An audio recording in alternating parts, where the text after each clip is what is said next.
Hey guys, hope everybody's doing good. Hope you guys are all practicing hard. I am Rob. Today we're going to talk a little bit about tone on the violin and viola. So first of all, when I've dealt with a lot of non-classical musicians, they usually have a real confusion about dynamics and tone. So again, dynamics are just the volume. It's just we're talking about how loud and soft something is. Well, tone is something different. Tone is like the quality of your sound. Okay, so for example, you have like a baby screaming, wham, wham. That has a very tight, pinpointed, piercing, bright kind of a sound. Well, when you get over to like a big guy opera singer, duh, like he has that tone is very big and broad and open, hollow sounding, right? Both of those things are loud, but two totally different tones. Right, so the tone is a very abstract thing to think about. We have a lot of words that we can describe certain things, but when you're talking about like the quality of your sound, I found that a lot of adult students have a lot more problem with this than younger students. And what I mean by this is that a lot of times the younger students can't hear that their tone is bad, but adult students like hear it really fast because they've heard violinists play their whole life. So a lot of times I struggle with when I want to pinpoint with a adult student about rhythm or your pitch or whatever. I tell them, okay, rhythm, rhythm, rhythm, and then 1 second later they squeak a note and they like freak, oh, I gotta fix it, you know. And so a lot of times they can kind of get distracted on their tone a lot, and I found this is actually one of those things that makes some people quit the violin because they like can't even get a non-squeaky sound or a non-scratchy sound. It's not even fun to play at that point. So tone is kind of important, but there's once in a while where you do want to like stop and fix something, where you want to kind of isolate and think about your tone and stop and fix it. But one of my best pieces of advice is a lot of times I would just play through it. You know, especially when you're doing something like warm-ups, like you're doing some sort of scales, a lot of this will go away in like 3 minutes or 6 minutes or whatever after you get practicing. So, and then also another thing that will help tone a little bit is to get a decent instrument. A lot of these squeakies and scratchies sometimes will just randomly go away if you get kind of a better bow and a better instrument. It will help. The instrument kind of with tone specifically almost kind of fixes a lot of your issues. So, but I would suggest a lot of times, especially at the beginner stage, to kind of try to play through it sometimes when you need to. So when we're in a lesson with tone, a lot of times it's easy when the teacher's there and they can just diagnose you immediately and tell you what the problem is. But what I like to do with a lot of students is I like to give them tricks and tactics so that when they go home and they hear something, they can sort of diagnose themselves from what they're hearing themselves play. A lot of times car guys can do this, right? They'll hear the sound of something and they can tell you, oh, that's the starter, oh, that's the engine, just by listening to it. So I want to give you guys a little bit of tricks for this so that you can go diagnose yourselves. So on our first one, we're talking about the weight and pressure. This one's really tricky. Like you really have to find the kind of perfect spot. And so typically, when you're putting down too much pressure, you're going to get the scratchy sound, right? So that's me pressing really, really hard into the string. That typically means that I'm pressing too hard if you're hearing that scratchy sound or that real hard edge sound, right? But then we have the other side, you'll see here, where if you hear kind of an airy sound, you hear that kind of sound, or it's really hard to demonstrate the squeakiness, but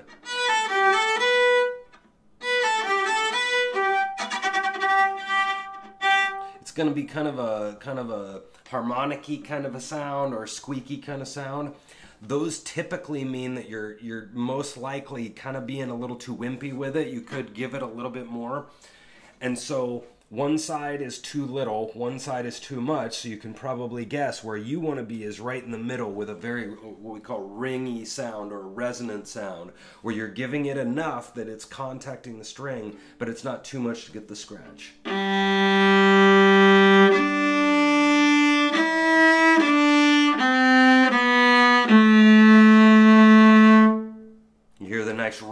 there, right? So with weight and I don't like always using the word pressure because pressure kind of tricks your brain into squeezing too much.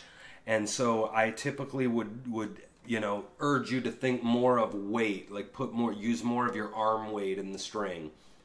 So that's the first thing that can happen. Now, a lot of times, sometimes your weight is just fine. You're putting down the correct amount of like pounds of weight or whatever, but sometimes it's literally that your bow is angled, and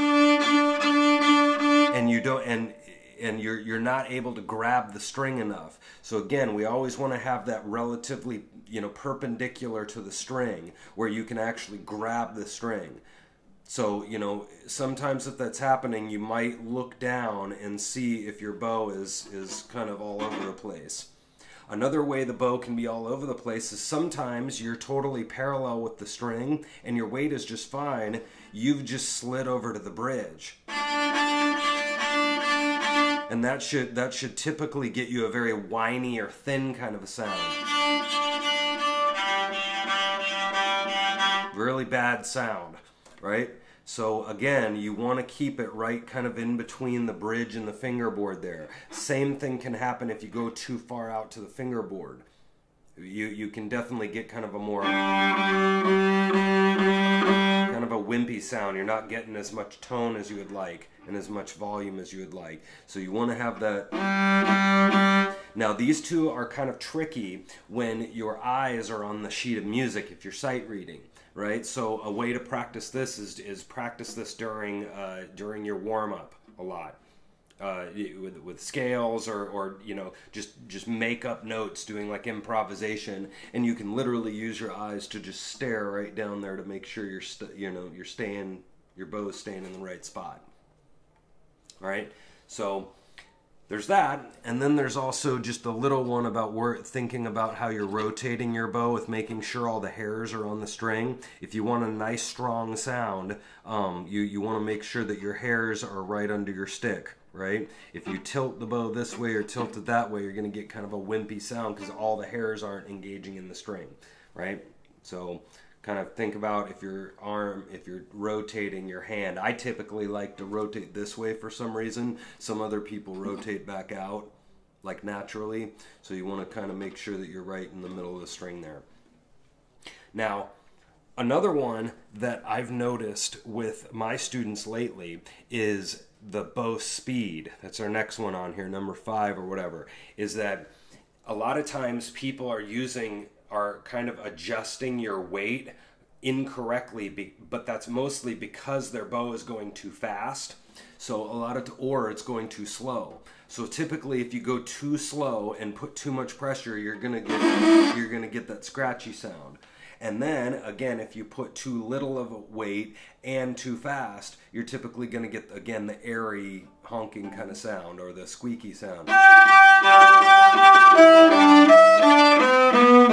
My bow's going too fast for me to grab and engage the string, because you want to feel that grab, right? Because just pressing down isn't enough. It's got to be weight, but in regards to how fast your bow is going.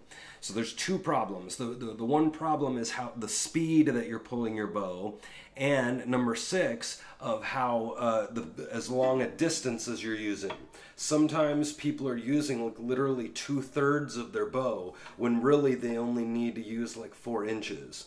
So for example, if you have a whole bunch of quarter notes, if you think of it like miles per hour, you don't typically have to go 60 miles an hour with your bow. You typically could go something like 30 or 20 miles an hour, and you would all of a sudden get a really nice sound.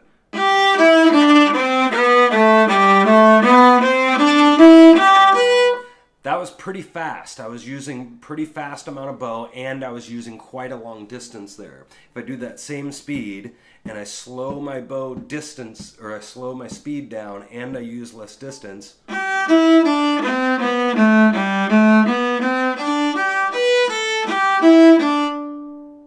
right, all of a sudden I get a really nice sound.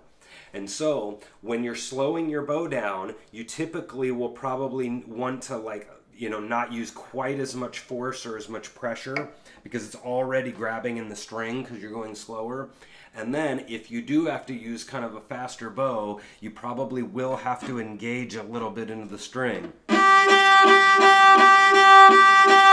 Like I can really feel my thumb right here. I'm grabbing pretty good in order to keep that grab on the string. Now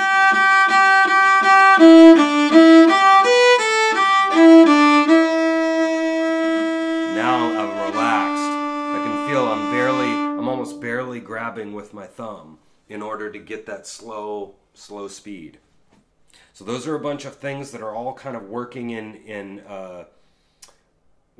tandem with each other. Is the weight, the weight and pressure, the speed, and the distance of your bow. So a good way to practice this is and then the other one that happens a lot is with slurs, right? Is when you have like when you go way too fast on a big slur like that. And if I just slow down, all of a sudden I get a nice tone.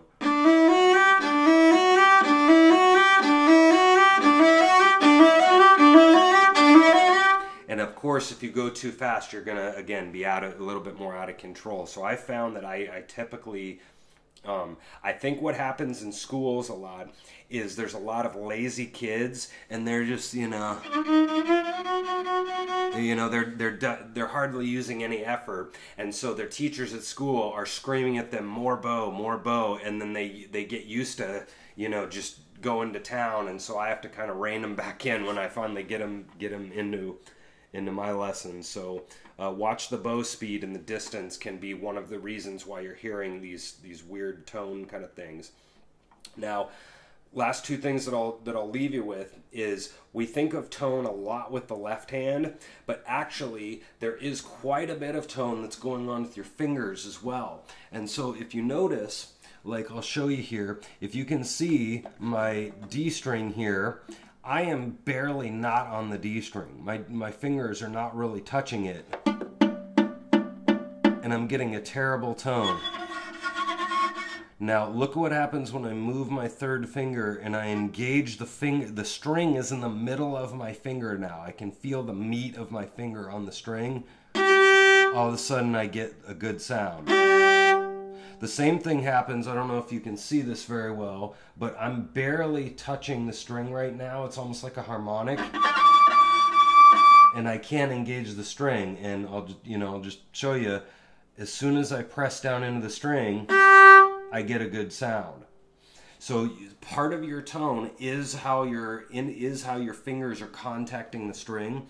I was noticing when I went after college, when I went back to get a couple lessons, like some refreshers, I was noticing that I think one of the reasons, because I had such a good ear, I was playing a lot of these songs, and because I knew how they were supposed to sound and all of that, I knew the note was there. But when I listened to myself on a recording, I noticed that they weren't sounding out to the recording device or out to the audience. And so, it was literally like 30% of my notes, or 35% of my notes weren't actually sounding. It is because I just didn't realize they were. And so this particularly happened for me when I was playing on these high strings. Everything was great, but as soon as I reached over to the low strings, I would like cheat and not get my finger all the way over on that G string. And then I realized that I needed to make sure that when I was going down to my low strings, this happened a lot on my low strings. Part of it was my fingers not getting over, and then part of it is I wasn't adjusting my weight when I would go on the high strings, and I would need to do like that example that I did a couple minutes ago where I have a couple on D, go to G, back to D. Where I have that one note on the G string, I would cheat the finger over there, and then I would also cheat my tone and my strength to put a little bit more weight into those lower strings. And so I would that low note would just be terrible sounding. So that's another thing to think about, is your fingers, is making sure your fingers are really contacting in the string really well, and make sure that string is right under the middle of your finger and not kind of on the sides of it all the time.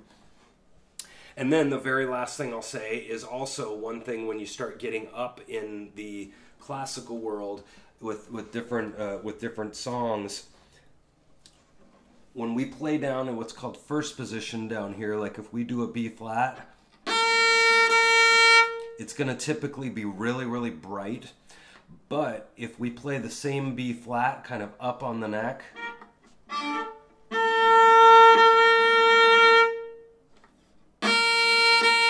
hear the difference?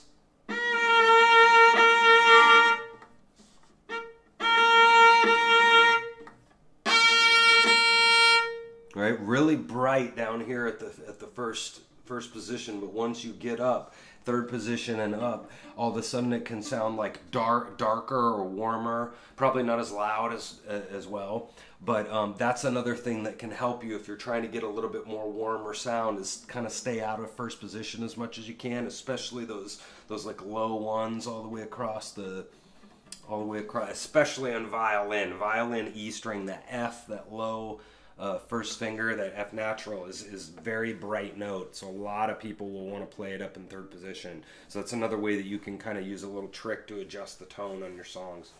So like I said, to wrap up, I would watch out for getting too frustrated about your tone, and there are times that you're going to want to stop and like fix a specific bow, and go ahead and do that. But also remember that there's also some validity of just playing and getting you and just kind of doing it, you know, and try to not, you can think through these things a little bit, but also there's some value in just playing, and try to get out of all of that and just go for it, and try to use your arm and your brain to just find it, right? Find that good spot and that sweet spot ringy sound, especially when you're doing warm-ups. The weight, making sure your bow's angled correctly, the speed, the distance of your bow, all those things are going into your tone. And so if you kind of work on some of those, I bet you'll start to get a really nice sound. So